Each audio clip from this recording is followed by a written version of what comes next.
Хэрэв засгийн газраас танд 12 цагийн турш ямар ч гэмт хэрэг үйлдсэн, танд ял шийтгэл оноохгүй. Та хүссэн үнэ алж шийтгэж болно гэвэл та яах вэ?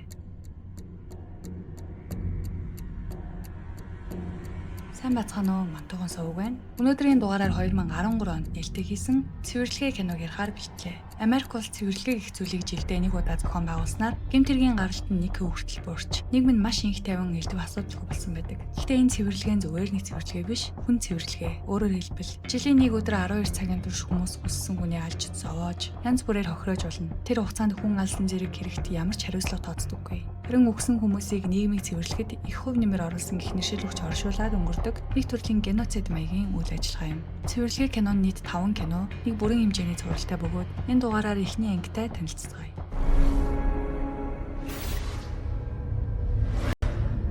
Кино эхлэхэд Before трилогиор алдартай жүжигчин Этhan Hawke-ийн тоглосон хамгаалтын систем зохион бүтээгч Джеймс Гэхэр гэртээ ирж буугаар үйл явдал эхэлнэ. Өнөө шин цэвэрлэгээ эхлэх гэж байгаа учраас телевиз, радиогоор энэ үйл ажиллагааны давуу болон сул талын талаар ярилцаж, уур амьсгал нэлээд төвшөртэй харагдана. Гэртээ ирэхэд Джеймсийн эхнэр гэх үсээ тайруулж хараар бодсон Серсей энэ кинонд Мэри гэх нэрээр гарах бүсгүй зогсож байна. Эднийх баячуудын хороолд амьдардаг бөгөөд хөршийн шаргал үстэй бүсгүй Мэрид бэлэг болгон жигмэг өгөөд шүнийг 9 минут өнгөрүүлээрэй гэж хэлээд түүнийг гэрт нь оруулна.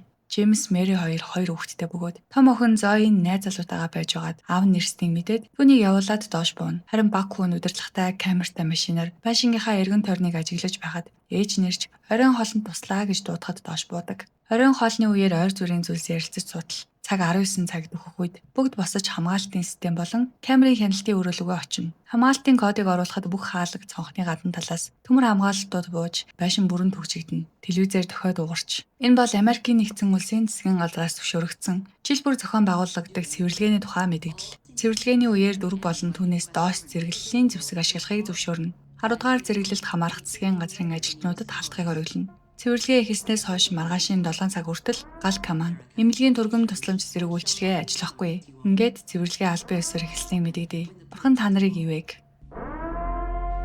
гэж зарлсны дараа дохио дахин дуурч цэвэрлэгээ албан ёсоор эхэлнэ. Том охин за би өрөөндөө орлоо шүү гэд яваад өгнө. Харин баг хүү Чарли та хоёр яагаад цэвэрлэгээнд оролцохгүй?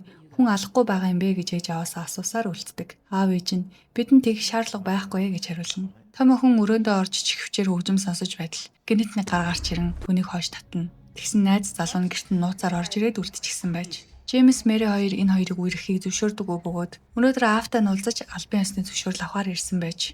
Өдөр мандсан биштэй энэ одоо. Охин харин тэд биднийг зөвшөөрөхгүй штэ гэд хоош татна. Найз залуу нь зүгээр дээ өнөөдөр л танаа аавтай уулзаж уулзраа олмоор байна. Би чаднаа гэж хэлээд доош бууна. Энэ үед Чарли удирдлагатай камера хөдөлгөн байшин доторхыг ажиглаж явсаар хяналтын өрөөний хажуугаар өнгөрөхөд гаднаас нэг хүн туслаач гэж орилж байхыг олж харна. Намайг хин нэгэн хөнөөх гээд байна. Үлдсэн хүмүүс маань бүгд үгсэн. Туслаач тэд миний араас ирж байна гуй гэж орилохыг сонссон Чарли хамгаалтыг онгойлгочихно. Гэрээхнэн сандарч юу болоод байгааг ойлгохгүй хамгаалтыг ярам буцааж хаах үед нөгөө өнгөд арьст залуу тутагш амжиж орж ирнэ. Аав нь бууга гарган тэр хүнийг буудах гэж байтал дээд давхраас Зоийн найз залуу гарч ирэн аав нь буудаж эхэлнэ. Аав нь ч гайхан зүрүүлж буудахад тэр үүмэн самууны үеэр гаднаас орж ирсэн хүн байшин дотор нуугдаж амждаг. Зоийн найз залуу шархтан унахад Зоийн найз залууга дагуулan өрөөндөө орсон ч найз залуу нь суманд оногдож их хэмжээний цус алдан удалгүй нас барчихдаг. Аав нь буудах гэж орж ирсэн байхад охины нээж найз залуугийнхаа ардаас нь харамсаад уйлаад байгаа юм. The fuck. Аав нь охироо зүгээр эсгийг шалгахаар Зоийн өрөөнд ортол охин нь алга. Харин найз залуу нь газарт хөвчихсөн хэвтэж байна. Нөгөө талд Зои ээжигээ хайсаар олж уулзахад Чарли камераар нэг зүйл олж харсан бололтой. Ээжигээ дуудаж хамт харцгаана. Гэтэл гадна талд зэвсэг барьсан масктай хүмүүс тэти байшин чиглэн ирж байгаа нь харагддаг. Харин аав нь Зоиг хайсаар л нөгөөтг нарийн олддгүй. Буцаад хяналтын камерын өрөөнд ирэхэд гадна байгаа хүмүүсийг харж тэдний яриаг сонсоход гадаа байгаа хүмүүс. Та нар бол бидэнтэй адил боломжтой хүмүүс. Бид ч бас боловсралтай, залуухан, боломжийн амьдралтай. Тиймээс жил бүр зохион байгуулагддаг цэвэрлэгээний үеэр маск зүүж, уур хэллэгээ гаргадаг. Гэтэл бидний байз ухтаад алга болчихлоо. Ойр хавийн хүмүүсээс асуухад танах түүнийг нуух газар гаргаж өгсөн гэсэн. Тэд чинь орон гэргүй, нийгэмд хэрэггүй хүмүүс. Тиймээс зүгээр л гаргаад өгчих. Бид та нартай шударга аймаар байна. Хэрэв түүнийг гаргаад өгчих юм бол бид та нарыг яах ч вэ? Бас бид ямар ч хамгаалтын системийг эвдэж чадна шүү. Тиймээс тоног төхөөрөмж ирэх хүртэл хайгаад байгаа хүнийг маань гаргаж ирэх хугацаа өгье. Ингээд салга гэхэд байшингийнхан цахилгаан тэр чигтээ тасарна.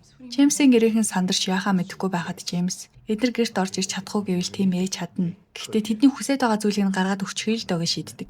Ингээд аав ээж хоёр нь буу гарагч хийдэн аван нөгөө гаднаас орж ирсэн хүнийг хайхаар салж явдаг. Харин Чарли өрөөндөө удирдлагатай камераараа байшингийн эргэн тойрныг шалгаж явсаар нөгөө залууг түрүүлээд олчихно. Тэр залууд гэрлээр дөхөө өгч өөрийн өрөөндөө дагуулan орж нууц өрөөндөө нууж өгдөг. Чарли түүнийг гаргаад өгчихвөл гадна байгаа хүмүүс алчхнаа гэж айсандаа тусалж байгаа нь тэр. Нөгөө талд гадаа байгаа залуус нийгмийн хог шар болсон хүнийг гаргаад өгчөд юу нь болохгүй байгаа юм бэ гэж хаалгуудыг нь балбиж шаарддаг. Удалгүй гадаа байгаа хүмүүсийн нэг нь Джеймсийг хаалган дээр хүрээд ирээч гэж дуудаж та яагаад тэр хүнийг гаргаж ирэхгүй байгаа юм бэ гэж ээлдгээр асууна. Джеймс би хайж байна аа. Энд нэг ойлгомжгүй байдал үүссэн. Хүүхэд маань санамсаргүй оруулчихсан юм аа гэж хариулна. Ингээд яриа дуусаж Джеймс буцаад гадны хүнийг хайж эхэлнэ. Аав ээж хоёр нь нөгөө хүнийг хичнээн хайгаад ч олж чаддаггүй. Нууц өрөөнд орчихсон болохоор аргагүй шүү дээ. Гэтэл Чарлигийн камерт том охин Зои таарлтна.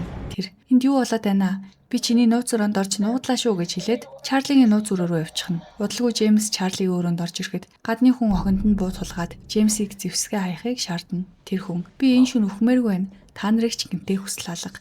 Ядаж энэ шүн биш гэж хэлээд тэднийг алахыг хүсэхгүй байгаагаа илэрхийлдэг. Гэтэл араас нь Мэри гарч ирнэ. Джеймс тэрнийг бууд гэж хэлэхэд Мэри араас нь буудаж түүний баг зэрэг шархтуулна. Үргэлжлүүлээд Джеймс ваараар толгоороо зохиж ухаан алдуулна. Энэ өмнө самуун донд том охин Зои толгоогоо юмд зохиод ухаан алдаад унчихдаг. Джеймс их нэртэй хандан энэ хүнийг сандалд хүлээд чирээд гадагшаа гаргаад өчгөө гэж хэлээд түүнийг хүлж эхэлнэ. Хүлж дуусаад сандалд суулгах гэж байтал нөгөө хүн сэрчихнэ. Сэрээд тийчилж эхлэхэд Джеймс түүнийг барьж тогтооход их нэртэй шарх руу нутгаа дүүр гэж хэлнэ. Чарли хажуугаас нь болооч тээ гэж орилсон ч Мэри сандарсан байдалтай. Арай гэж хутгаа шарх руу дүрхэд тэр хүн бууж өгч хөдөлгөө зогсоодог. Чарли харж тэсэлгүй тэндээс яваад өгнө. Гадны хүнийг сандал дээр суулгаж авах зүр Мэри. Би тэр нь юу хийгээд байна? Яаж яваад ийм юм болчихвоо? Ингэж болохгүй штэ гэж хэлээд Чарлиг хайхаар явна. Энэ үед Зои ухаан орж аав нь түүнийг тавьшруулан чи зүгээр үү? Найз залуугийн чинь тухайд үнэхээр уучлаарай. Хүсвэл сайхан болно гэхэд Зои хүсвэл сайхан болохгүй аава. Та хийж байгаа зүйлээ хараач тэгээд бас уурлаад явчихнаа. Яалах гэдэг юм дээ эднэр одоо. Джеймс гадны хүнтэй хоёулахнаа үлдчихнэ. Тэр хүний амны хаалтыг автал намаа гаргаад өгчгөө. Хүүхдүүдээ авар гэж хэлдэг. Яг тэр үед гаднаас том машины дуу гарч байшингийн бүх төмөр хамгаалтыг хүчээр хуулж эхэлдэг. Джеймс Мэри хоёр сандарч гадны хүнийг гаргаж өгөх нь буруу гэж үзээд цэвэрлэгээний хүмүүс орж ирвэл өөдөөс нь тултахаар шийддэг. Ингээд Чарлид нэг буу өгөөд явуулж аав ээж хоёр нь өөрсдөө ч мөн тус бүр буу барин байшингийн болон тохойд нүгдэнэ. Удалгүй том төмөр хаалтуудыг хүчээр салгаж хаалга цонхыг ивэн цэвэрлэгээний хүмүүс нэг нэгээрээ дотгошоо орж ирж эхэлдэг.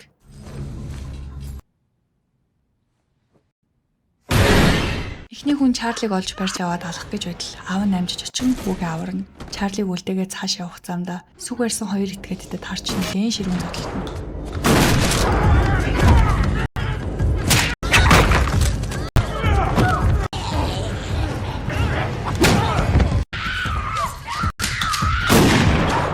Тэр хоёрыг унгааж байтал цонхоор өөрийн ихэд өсрөөд ороод ирнэ. Джеймс тэдний сүхийг булан авч сүхтэж унгаагаад буудаад бүр мөсөн хөнөөдөг.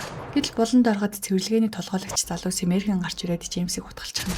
Тэр залуу ингээд та хариуслаа. Тэр хог шар танаа гэр бүлийнхнээс тийм үнэтэй байсан юм уу гэж хэлээд цааш явна. Хяналтын камерын өрөөнд камер харуул гаднаас дахиад хүмүүс нэмэгдэж ирж байгаа нь харагдана. Гэтэл саяхан нэмэгдэж ирсэн хүмүүс гадаа байсан цэвэрлэгээний хүмүүсийг буудаж эхэлнэ. Мэри байшин дотор буутаа явж байгаад хоёр цэвэрлэгээний этгээдтэй таарлтана. Тэр Мэрийг барьж авч дооглон гжигдэж байгаад хутаг гарган алах гэж байтал хуршүүдэн бололтой хоёр хүн орж ирнэ. Нөгөө этгээдүүдийг нь будаж Мэрийг тусалдаг. Гадаа сүлд нэмэгдэж ирсэн хүмүүс тэдний хуршүүд байжээ ашгүй. Ингээд Мэри Джеймс дээр ирэхэд Чарли ч мөн араас нэрнэ.